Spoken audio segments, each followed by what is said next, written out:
ನಾನು ಸ್ಟಾರ್ಟ್ ಮಾಡ್ತೀನಿ ಬೈಯೋದಕ್ಕೆ. ನಿಮ್ಗೆ ಖುಷಿ ಆಗೋದು ನಾನು ನೋಡಿ, ಚೆನ್ನಾಗಿ ಬೈತೀಯಾನೆ, ಇವ್ನು ನೆಕ್ಸ್ಟು ಇವನಿಗೆ ಓಟ್ ಹಾಕ್ಬಿಡ್ಬೇಕು ಅಂತ. ವಿಷಯಗಳ ಮೇಲೆ ಪಾಲಿಟಿಕ್ಸ್ ನಡಿಬೇಕು ಅಂತ ವಿಚಾರಗಳನ್ನ ಓಟ್ ಹಾಕೋ ಪರಿಸ್ಥಿತಿ ಬಂದಿದೆ. ಹಣ ಹೂಡಿಕೆ ರಾಜಕೀಯನ ತೆಗೀರಿ, ನಾನು 50 ಕೋಟಿ 100 ಕೋಟಿ ಹಾಕ್ಬಿಟ್ಟು ನಾಳೆ ನೀವು ನನ್ನ ಕಿತಾಕಿ ಅಂದರೆ ಎಲೆಕ್ಷನ್ ಟೈಮಲ್ಲಿ ಕ್ಯಾಂಪೇನ್ ಮಾಡೋದು ರಾಜಕೀಯ. 5 ವರ್ಷ ನಿರಂತರವಾಗಿ ವಿಷಯ ಹೇಳ್ಕೊಂಡು ಹೋಗೋದು ಪ್ರಜಾಕೀಯ. ಇಲ್ಲ ರೀ, ಎಲ್ಲ ಕೆಟ್ಟ ಸಿನಿಮಾ ನಾನು ಕೆಟ್ಟದೇ ಮಾಡ್ತೀನಿ ಹಂಗೆ ಆಗ್ಬಿಟ್ರೆ ಹೆಂಗೆ? ಜಾತಿ ಧರ್ಮದ ಪ್ರಾಬ್ಲಮ್ ಅಲ್ಲ, ನಮಗೆ ಬೇಕಾಗಿಲ್ಲ ಅಂದರೆ ಅವ್ರಿಗೂ ಬೇಕಾಗಿಲ್ಲ. ನನ್ನ ಮಹಾತ್ಮ ಮಾಡಬೇಡಿ. ಮತ್ತೆ ಹೇಳ್ತೀವಿ ನಾವು, ಹಳ್ಳಿಗೆ ರೀಚ್ ಆಗಲ್ಲ, ಹಳ್ಳಿ ಜನ ಮುಗ್ಧರಿಗೆ ಇದು ರೀಚ್ ಆಗೋದು. Chief minister. ಸೊ ನಿಮ್ಮ ಪ್ರಜಾಕೀಯದ ನಿಖರ ಉದ್ದೇಶ ಈಗಾಗಲೇ ನೀವು ಸಾಕಷ್ಟು ಕಡೆ ಹೇಳಿರ್ತೀರಾ, ಬಟ್ ಈ ಒಂದು ಚಾನೆಲ್ ಮುಖಾಂತರ ಏನು ಹೇಳಕ್ಕೆ ಇಷ್ಟಪಡ್ತೀರಾ? ನಿಮ್ಮ ಒಂದು ಪ್ರಜಾಕೀಯದ ನಿಖರ ಉದ್ದೇಶ ಏನಿದೆ? ಏನಿಲ್ಲ ನೋಡಿ, ಅಲ್ಲೇ ಹೆಸರು ಸುಮ್ಮನೆ ಬದಲಾಯಿಸಿಲ್ಲ ಅದನ್ನು. ರಾಜಕೀಯ ಪ್ರಜಾಕೀಯ ಅಂದರೆ ರಾಜ ಇಲ್ದಿರೋ ಅಂಥ ಒಂದು ಸಿಸ್ಟಮ್ ಬರಬೇಕು ಅಂತ. ನಾಯಕನ ಸಂಸ್ಕೃತಿ ಇದೆ ನಮಗೆ, ಬಟ್ ಎಲ್ರಿಗೂ ಅದೊಂದೇ ಸ್ವಲ್ಪ ಕಷ್ಟ. ನಾಯಕ ಇಲ್ಲದೆ ಹೆಂಗೆ, ಡ್ರೈವರ್ ಇಲ್ದಿರೋ ಕಾರ್ ಹೆಂಗೆ ಓಡಿಸೋದು ಅನ್ನೋದು ಆಗಲ್ಲ. ನಾನು ಹೇಳಿದ್ದು ವಿಷಯಗಳ ಮೇಲೆ ಪಾಲಿಟಿಕ್ಸ್ ನಡಿಬೇಕು ಅಂತ. ಏನು ಹೇಳಿ, ಒಂದು ಕಾಲದಲ್ಲಿ ಪಾರ್ಟಿ ಮೇಲೆ ಪಾಲಿಟಿಕ್ಸ್ ನಡೆಯೋದು, ಆಮೇಲೆ ಪರ್ಸನ್ ನೋಡೋಕ್ಕೆ ಶುರು ಮಾಡಿದ್ರು. ಇಲ್ಲ, ಪಾರ್ಟಿ ಬೇಡ, ಯಾರು ವ್ಯಕ್ತಿ ನೋಡ್ಬಿಟ್ಟು ಓಟ್ ಹಾಕೋಣ ಅಂತ.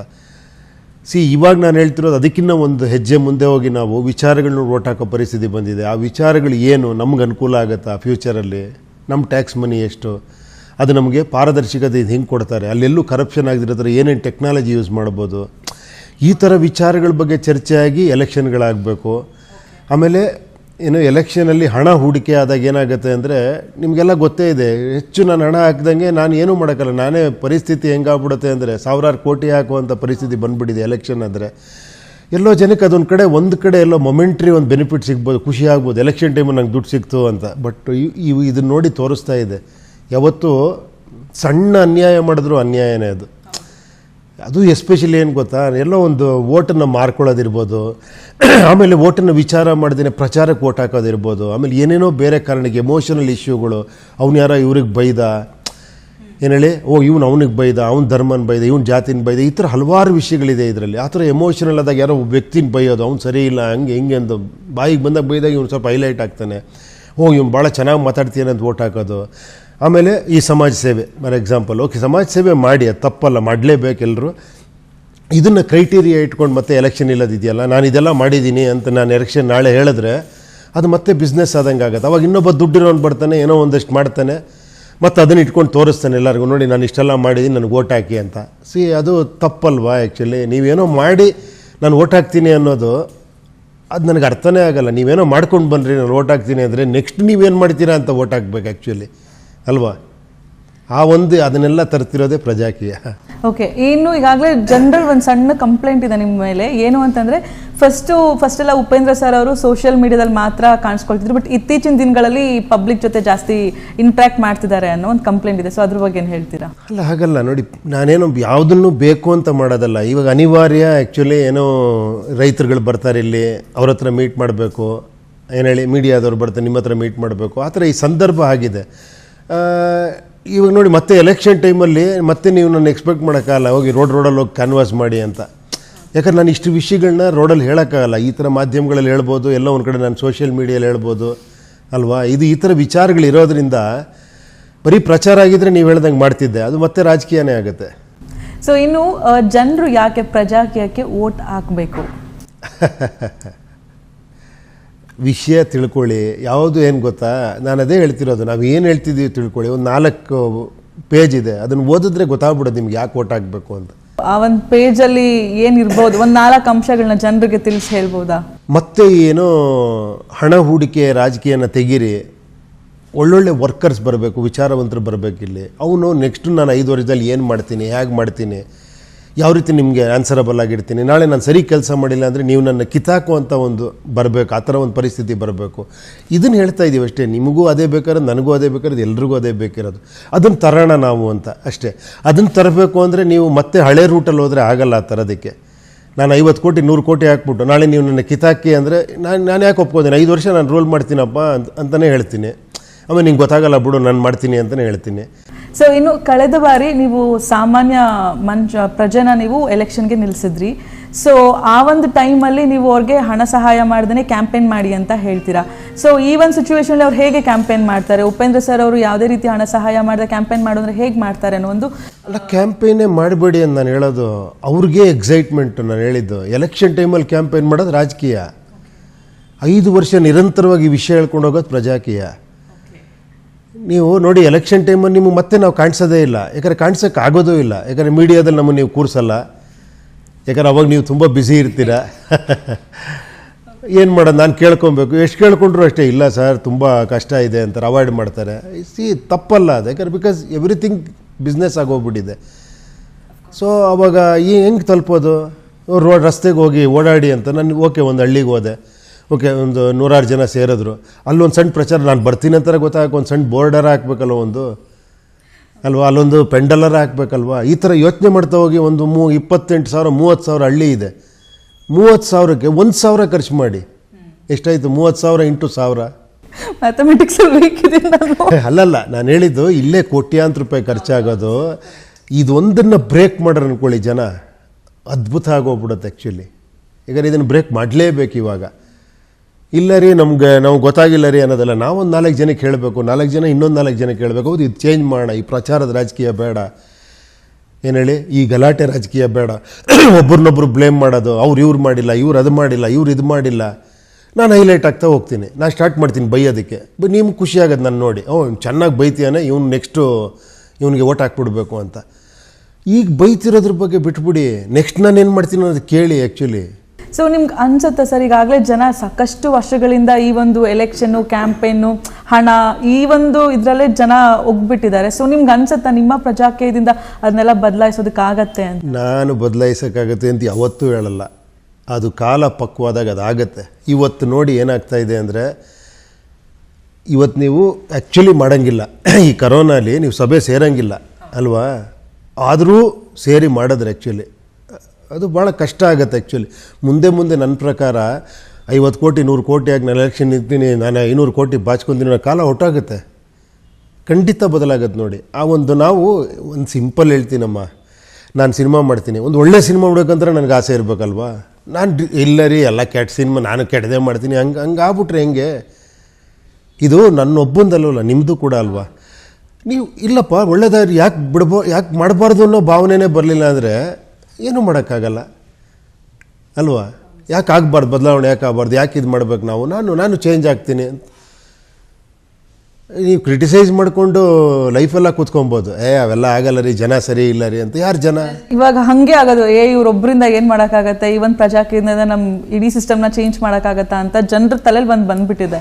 ಬನ್ನಿ ಪಾಸಿಟಿವ್ ಸೈಡ್ ತೋರಿಸ್ತೀನಿ. ಲಕ್ಷಾಂತರ ಜನ ಅವರೇ ಮೀಡಿಯಾ ಥರ ವರ್ಕ್ ಮಾಡ್ತಿದ್ದಾರೆ. ಹೌದು ಸರ್, ಈಗ ಒಂದು ಒಳ್ಳೆ ಕೆಲಸ ಮಾಡ್ತೀನಿ ಅಂದ್ರೆ ಆಬ್ವಿಯಸ್ ಆಗಿ ಪಾಸಿಟಿವ್ ನೆಗೆಟಿವ್ ಎರಡೂ ಇರುತ್ತೆ. ಬಟ್ ನಾನು ನೆಗೆಟಿವ್ನ ನಿಮ್ಮ ಹತ್ರ ಅಟ್ಲೀಸ್ಟ್ ನಿಮ್ಮ ಮೂಲಕ ಒಂದು ಪಾಸಿಟಿವಿಟಿ ಜನರಿಗೆ ಹೋಗಲಿ ಅಂತ ಹೇಳ್ತಾ ಇದ್ದೀನಿ. ಇಲ್ಲ ನಾನು ಹೇಳಿದ್ದು ಯಾಕೆ ಗೊತ್ತಾ, ಇಲ್ಲೇ ಪ್ರಾಬ್ಲಮ್ ಇರೋದು ಆ್ಯಕ್ಚುಲಿ. ಏನು ಹೇಳಿ, ಪಾಸಿಟಿವ್ ನಮ್ಗೆ ಬೇಕು ರೀ, ಬಟ್ ಎಲ್ಲ ಜನ ನೆಗೆಟಿವ್ ರೀ ಅಂತ. ನನ್ನೊಬ್ಬನ ನಾನು ಬಿಟ್ಕೊಂಡ್ಬಿಡ್ತೀನಿ, ನಾನು ಮಾತ್ರ ಕರೆಕ್ಟು, ಬೇರೆಯವೆಲ್ಲ ಸರಿ ಇಲ್ಲ ಅಂತ. ಅದ್ರ ಬದಲು ಇನ್ನೊಂದು ಸಣ್ಣ ಚೇಂಜ್ ಮಾಡೋಣ, ನಾನು ಪಾಸಿಟಿವ್ ಆಗ್ತೀನಿ ರೀ, ಬೇರೆಯವರು ಆಗ್ತಾರೆ ಬಿಡ್ರಿ ಅಂತ. It is A simple thing. ಅಲ್ಲಿ ಎಷ್ಟು ಬೇಗ ಬದಲಾವಣೆ ಆಗ್ಬಿಡ್ಬೋದಲ್ವಾ. ಇನ್ನು ನಿಮ್ಮ ಇತ್ತೀಚೆಗೆ ಒಂದು ಪೋಸ್ಟ್ ವೈರಲ್ ಆಗುತ್ತೆ, CM ನನ್ನನ್ನು ಗೆಲ್ಲಿಸ್ತೀರಾ, ನಾನು CM ಆಗ್ತೀನಿ ಅನ್ನೋ ಒಂದು ಪೋಸ್ಟ್ ವೈರಲ್ ಆಗುತ್ತೆ. ನೀವು ಅಷ್ಟೆಲ್ಲ ಬರೆದ್ಬಿಟ್ಟು ಕೆಳಗಡೆ ನೀವು ಹಾಕ್ತೀರಾ ನಾನೊಬ್ಬ ಕಾಮನ್ ಮ್ಯಾನ್ ಅಂತ. ಸೊ ಪೋಸ್ಟ್ನ ನಿಜವಾದ ಉದ್ದೇಶ ಏನಾಗಿತ್ತು? ಅಲ್ಲ ಇದೇ ನಾನು ಹೇಳಿದ್ದು ನೋಡಿ, ಅದನ್ನೊಂದು ನನಗೆ ಒಂದೇನೋ ಒಂದು ಸಣ್ಣ ಸಮಾಜ ಸೇವೆ ಮಾಡ್ತೀವಿ ಅಂದ್ಕೊಳ್ಳೆ, ಇವರು ಏನೋ ಎಲೆಕ್ಷನ್ ಇತ್ಕೊಳ್ಳೋಕ್ಕೆ, ಇದಿನ್ನೂ ಮೈಂಡ್ ಸೆಟ್ ಇದೆ. ಏನು ಹೇಳಿ, ನಾನು ಅದಕ್ಕೆ ಬರೆದಿದ್ದು ಚೀಫ್ ಮಿನಿಸ್ಟರ್ ಆಗ್ತೀನಿ ನೋಡಿ, ನಾನು ಇಷ್ಟೆಲ್ಲ ಕೆಲಸ ಮಾಡ್ತೀನಿ, ನಾನು ಸೇವೆ ಮಾಡ್ತಿದ್ದೀನಿ, ನಾನು ರೈತರಿಂದ ಇದು ಮಾಡ್ತೀನಿ. ಇದೇ ಥರ ನೀವು ಇಷ್ಟು ವರ್ಷ ನೋಡಿದ್ದು. ನಾನು ಹೇಳಿದ್ದು ಇದು ಯಾವುದೂ ಇರಲ್ಲ, ಅದು ಪ್ರಜಾಕೀಯ ಅಂತ. ಯಾಕಂದ್ರೆ ನಿಮಗೆ ಫಸ್ಟ್ ಇದೇ ಗೊತ್ತಾಗೋದು, ಕರೆಕ್ಟ್ ರೀ, ಏನು ರೀ ಚೀಫ್ ಮಿನಿಸ್ಟರ್ ಆಗ್ತಾನೆ ಅವನು. ಎಷ್ಟೋ ಜನ ಅಷ್ಟೇ ಓದ್ಬಿಟ್ಟು ಅವ್ನಿಗೆ ಹೆಂಗಾಗಿದೆ ಅಂದರೆ ಚೀಫ್ ಮಿನಿಸ್ಟ್ರು, ಯಾಕಂದ್ರೆ ಅವ್ನು ಕೇಳಿರೋದೇ ಅದು ಸಮಾಜ ಸೇವೆ, ಅದಕ್ಕೆ ರೀ ಮಾಡ್ತಿರೋದು ಚೀಫ್ ಮಿನಿಸ್ಟರ್ ಆಗ್ಬೇಕಂತ. ನಾನು ಹೇಳ್ತಿರೋದು ಕೆಳಗೆ ನೋಡಿ, ಆ ಥರದ್ದು ಯಾವುದೂ ಇರಲ್ಲ. ನಮ್ಮಲ್ಲಿ ಯಾರೂ ಆ ಥರ ಸೇವೆ ಮಾಡೋರು ಬರಲ್ಲ, ಯಾಕಂದರೆ ನಾನು ನಿಂತ್ಕೊಳ್ಳಲ್ಲ. ಯಾಕಂದರೆ ಇವಾಗ ಇದನ್ನ ಇಟ್ಕೊಂಡು ನಾನು ಎಲೆಕ್ಷನ್ ನಿಂತ್ಕೊಳ್ಳೋದು ತಪ್ಪದು ಅಲ್ವಾ. ನೀವು ಮತ್ತೆ ನನಗೆ ಓಟ್ ಹಾಕಿದ್ರೆ ನೀವು ಉಪೇಂದ್ರ ಅಂತ, ಮತ್ತೆ ವಿಚಾರಗಳಿಗೆ ನೀವು ಮರ್ತು ಬಿಡ್ತೀರಾ ಮತ್ತೆ ಅಲ್ವಾ. ಮತ್ತೆ ನೀವು ನಾಯಕರನ್ನ ಕ್ರಿಯೇಟ್ ಮಾಡ್ತಾ ಹೋಗ್ತೀರಾ.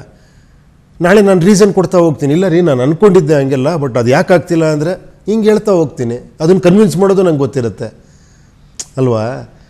ನಾಳೆ 5 ಪಾಯಿಂಟ್ಗೆ ಓಟ್ ಹಾಕಿ ನೀವು ಅಷ್ಟೇ. ನಾನು ಎಲ್ಲರಿಗೂ ಹೇಳ್ತಿರೋದಷ್ಟು, ಯಾರೇ ಬರಲಿ, ಉಪೇಂದ್ರ ಬರಲಿ, ಯಾರೇ ಬರಲಿ, ನಾನು ನಿಮ್ಮ ಜೊತೆ ನಿರಂತರ ಸಂಪರ್ಕದಲ್ಲಿರ್ತೀನಿ. ಅದು SOPನೇ ಮಾಡಿಬಿಟ್ಟಿದ್ದೀವಿ, ಸ್ಟ್ಯಾಂಡರ್ಡ್ ಆಪರೇಟಿಂಗ್ ಪ್ರೊಸೀಜರ್. ನಿಮ್ಮ ಕ್ಷೇತ್ರದಲ್ಲಿದ್ದು ನೀವು ಫಸ್ಟು ಜನರ ಟಚ್ಚಲ್ಲಿರ್ಬೇಕು, ಜನಕ್ಕೆ ಏನು ಬೇಕು ಅಂತ ತಿಳ್ಕೊಬೇಕು ಫಸ್ಟು. ಅದನ್ನು ನೀವು ಡಿವೈಡ್ ಮಾಡ್ಕೊಬೇಕು. ಅವ್ರ ಪರ್ಸ್ನಲ್ ಪ್ರಾಬ್ಲಮ್ಗಳಲ್ಲ, ಜಾತಿ ಧರ್ಮದ ಪ್ರಾಬ್ಲಮ್ ಅಲ್ಲ. ಅವ್ರಿಗೇನು ಬೇಕು, ಎಜುಕೇಷನ್, ಹೆಲ್ತು, ಏನು ದುಡ್ಡಿದೆ ನಮ್ಮ ಹತ್ರ, ಅದು ಜನಕ್ಕೆ ಹೆಲ್ಪ್ ಆಗೋದು ಏನು ಮಾಡೋದು, ಅದನ್ನು ಡಿವೈಡ್ ಮಾಡಿ, ಅದಕ್ಕೆ ಪ್ಲ್ಯಾನ್ ಮಾಡಿ, ಅದನ್ನು ಮತ್ತೆ ಜನರ ಮುಂದಿಟ್ಟು ಯಾವುದು ನೀವು ಡಿಸೈಡ್ ಮಾಡಿ. 5 ಪ್ಲ್ಯಾನ್ ಇದೆ, ನೀವು ಡಿಸೈಡ್ ಮಾಡಿ ಯಾವ್ದು ಬೇಕು ಅಂತ. ಮತ್ತೆ ಅದಕ್ಕೆ ಒಟ್ಟು ಪೋಲಿಂಗ್ ಆಗಬೇಕು. ಅದು ಆ್ಯಕ್ಚುಲಿ ರೆಫರೆಂಡಮ್ ಅಂತಾರೆ. ಆ್ಯಕ್ಚುಲಿ ಜನ ಅದನ್ನು ಯಾವ್ದು ಸ್ವೀಕರಿಸ್ತಾರೋ ಅದನ್ನು ಕರೆಕ್ಟಾಗಿ ಕೆಲಸ ಮಾಡಿ ಪಾರದರ್ಶಕವಾಗಿ ರಿಪೋರ್ಟ್ ಕೊಡಬೇಕು. ರಿಪೋರ್ಟ್ ಕೊಟ್ಟರೆ ಮತ್ತೆ ನೀವು ನನ್ನ ಜಡ್ಜ್ ಮಾಡೋಕ್ಕೆ ನಾನು ಕರೆಕ್ಟಾಗಿ ತಪ್ಪಂದು ಮತ್ತೆ ನಿಮ್ಗೆ ಆ ರೈಟ್ಸ್ ಇರಬೇಕು ಅಲ್ವಾ? ಇಲ್ಲಿ ಸ್ವಲ್ಪ ಕಷ್ಟ ಇದೆ, ನೀವು ರೆಸ್ಪಾನ್ಸಿಬಿಲಿಟಿ ತೊಗೊಳ್ಳೇಬೇಕು. ರೆಸ್ಪಾನ್ಸಿಬಿಲಿಟಿ ತೊಗೊಳ್ಳಿಲ್ಲ ಅಂದರೆ ಆಲ್ಟರ್ನೇಟಿವ್ ತುಂಬ ಇದೆ ನಿಮಗೆ. You can go there. ಯಾಕಂದ್ರೆ ನಾನು ನಿಮ್ಮನ್ನು ಬಲವಂತ ಮಾಡೋಕ್ಕೆ ನಾನು ಯಾರು ಅಲ್ವಾ? ಇದಿಷ್ಟು ವಿಚಾರಕ್ಕೆ ಓಟ್ ಹಾಕಿದಾಗ ನಾಳೆ ಉಪೇಂದ್ರ ಮಾಡಿದ್ರು ಕೇಳ್ತೀರಾ, ಯಾರೋ ಒಬ್ಬ ರಮೇಶ ಮಾಡಿದ್ರು ಕೇಳ್ತೀರಾ, ಸುರೇಶ ಮಾಡಿದ್ರು ಕೇಳ್ತೀರಾ, ಏಯ್ ನೀನು ಓಟ್ ಹಾಕಿದ್ದು ನಾನು ಈ ವಿಚಾರಕ್ಕೆ, ಎಲ್ಲೋದೆ ನೀನು, ಎಲ್ಲಿ ನನಗೆ ಬಂದು ರಿಪೋರ್ಟ್ ಕೊಟ್ಟೆ ನೀನು, ಎಲ್ಲಿ ನನ್ನ ಮೊಬೈಲಿಗೆ ಮಾಡು ಕನೆಕ್ಟಿವಿಟಿ ಏನು ಮಾಡಿದ್ಯಾ ನೀನು, ನನ್ನ ಕನೆಕ್ಟ್ ಏನೋ ಒಂದು ವಾಟ್ಸಪ್ಪಲ್ಲಿ ಕನೆಕ್ಟ್ ಆಗ್ಬೋದು, ಒಂದು ವೀಡಿಯೋ ಕಾಲಲ್ಲಿ ಕನೆಕ್ಟ್ ಆಗ್ಬೋದು ಅಲ್ವಾ? ಎಷ್ಟಿದೆ ಅಲ್ಲೆಲ್ಲ ಕಂಪ್ಲೇಂಟ್ ಬಾಕ್ಸ್ಗಳಿಡ್ಬೋದು. ಆಗಲ್ಲ ಅನ್ನೋದಿಲ್ಲಮ್ಮ ಮಾಡಿದ್ರೆ ಅಲ್ವಾ? ಇಷ್ಟು ದೊಡ್ಡ ಗೌರ್ಮೆಂಟ್ ಸ್ಟ್ರಕ್ಚರ್ ಇದೆ, ಜನನ ಕನೆಕ್ಟ್ ಮಾಡೋಕ್ಕಾಗಲ್ವಾ? ಡಾಟಾಗಳು ತೊಗೊಬೇಕು. ಇವತ್ತು ತರಕಾರಿ ಮಾರೋರು ಎಷ್ಟಿದ್ದಾರೆ, ರೋಡ್ ಸೈಡ್ ವ್ಯಾಪಾರಿಗಳು ಎಷ್ಟಿದ್ದಾರೆ, ಒಂದು ಯಾವ್ಯಾವ ಇದಿದೆ, ಪಕ್ಕಾ ಡೇಟಾ ಎಲ್ಲಿದೆ ಹೇಳಿ ನೋಡೋಣ, ಹೇಳಿ ಅಲ್ವಾ? ಇವತ್ತು ನಾವು ಸಹಾಯ ಮಾಡಬೇಕಂದ್ರೂ ಕೂಡ ಗೌರ್ಮೆಂಟು ಡಾಟಾಗಳೇ ಇಲ್ಲ. ಅಲ್ಲಿ ಯಾರೋ ಒಂದಷ್ಟು ಅಲ್ಲಿ ಫ್ರಾಡ್ ಆಗಿರುತ್ತೆ, ಯಾರ್ದೋ ಒಂದಷ್ಟು ಹೆಸರುಗಳಿರುತ್ತೆ, ಅಲ್ಲಿ ನಿಜವಾಗಿ ಕೆಲಸ ಮಾಡೋರು ಅಲ್ಲೋಗಿ ರಿಜಿಸ್ಟರ್ ಮಾಡ್ಕೊಂಡಿರಲ್ಲ. ಇದನ್ನೆಲ್ಲ ಮಾಡೋರು ಯಾರು ಹೇಳಿ? ಗೌರ್ಮೆಂಟಲ್ಲಿ ಕೆಲಸ ಮಾಡೋರು ತಾನೆ, ಹೌದು, ನೀವು ಎಲೆಕ್ಟ್ ಮಾಡಿರೋರು ತಾನೆ. ಇದು ಯಾವುದೂ ನಮಗೆ ಬೇಕೇ ಆಗಿಲ್ಲ ಅಂದರೆ, ನಮಗೆ ಬೇಕಾಗಿಲ್ಲ ಅಂದರೆ ಅವ್ರಿಗೂ ಬೇಕಾಗಿಲ್ಲ ಅಲ್ವಾ? ನಾಳೆ ನಿಮ್ಗಾರ ಬೇಕ್ತಾನೆ, ನಿಮ್ಮ ಫ್ಯಾಮಿಲಿಗಾರ ಬೇಕ್ತಾನೆ, ಇದು ನಾಳೆ ನಿಮ್ಮ ಫ್ಯೂಚರ್ ಜನ್ರೇಷನ್ಗಾರ ಬೇಕ್ತಾನೆ. ಇದನ್ನು ಯೋಚನೆ ಮಾಡಲೇಬೇಕು ಆ್ಯಕ್ಚುಲಿ. ಮಾಡಿ ಆ ರೈತರು ಎಷ್ಟು ಅದ್ಭುತವಾಗಿ ಮಾತಾಡ್ತಾರೆ ಅಂದರೆ ತುಂಬ ಖುಷಿಯಾಗುತ್ತೆ. ಆ್ಯಕ್ಚುಲಿ ಹೇಳ್ತೀವಿ ನಾವು, ಹಳ್ಳಿಗೆ ರೀಚ್ ಆಗಲ್ಲ, ಹಳ್ಳಿ ಜನ ಮುಗ್ಧರಿಗೆ ಇದು ರೀಚ್ ಆಗೋದು. ನನ್ನ ಪ್ರಕಾರ ಇನ್ನೂ ಪ್ರಜಾಕೀಯ ಸಿಟಿಲಿರೋ ತುಂಬ ಬುದ್ಧಿವಂತರಿಗೆ ಅರ್ಥ ಆಗಿಲ್ಲ, ಹಳ್ಳಿಲಿರೋ ಎಲ್ಲರಿಗೂ ಅರ್ಥ ಆಗಿದೆ. ನ್ಯಾಚುರಲ್ ಆಗಿ ಆಗೋದಿದೆಯಲ್ಲ, ನಾವು ಮಾಡೋದು ಅನ್ನೋದಿದೆಯಲ್ಲಮ್ಮ, ಅದು ಎಲ್ಲ ಸುಳ್ಳದು. ಅದಾಗದೆ ಆಗೋದು ಯಾವತ್ತೂ ಸತ್ಯ. ನಾನು ಕನೆಕ್ಟ್ ಮಾಡ್ತೀನಿ ಅನ್ನೋದಿದೆಯಲ್ಲ, ಈ ಪ್ರಾಬ್ಲಮ್ಮೇ ರಾಜಕೀಯ. ನಾನು ಈ ದೇಶನ ಚೇಂಜ್ ಮಾಡ್ತೀನಿ, ನಾನು ಸರಿ ಮಾಡಿಬಿಡ್ತೀನಿ, ಏನು ಹೇಳಿ, ನಾನು ಅಂತ ಬಂದಾಗ ಈ ಪ್ರಾಬ್ಲಮ್ಗಳು, ಎಡವಟ್ಟುಗಳು. ಈಗ ನಾನು ಬಂದು ನಿಮ್ಮ ಫ್ಯಾಮಿಲಿನೆಲ್ಲ ಸೆಟ್ರೇಟ್ ಮಾಡಿಬಿಡ್ತೀನಿ ಅಂದರೆ ಆಗುತ್ತಾ ಹೇಳಿ?